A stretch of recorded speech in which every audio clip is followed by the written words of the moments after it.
Hi, my name is Edith Aura of Medi Wellness. Here are 12 points in caring for children at home during COVID-19 pandemic. Number 1. Teach and remind your children basic hygienic practices. 2. Teach and remind them to frequently wash their hands with soap and plenty of clean water.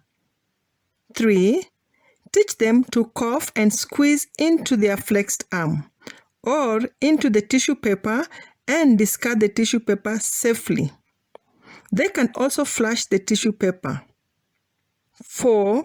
Keep the house clean and well ventilated. 5. Give children lots of clean drinking water. 6.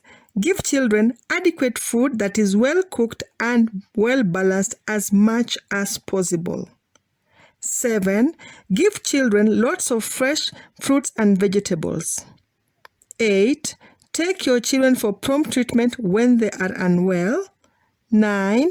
Ensure they continue their usual immunization schedule. 10. Allow children to play as usual. 11. Keep children warm enough during cold days. 12. Don't be afraid. 98% of those infected with COVID-19 coronavirus survive.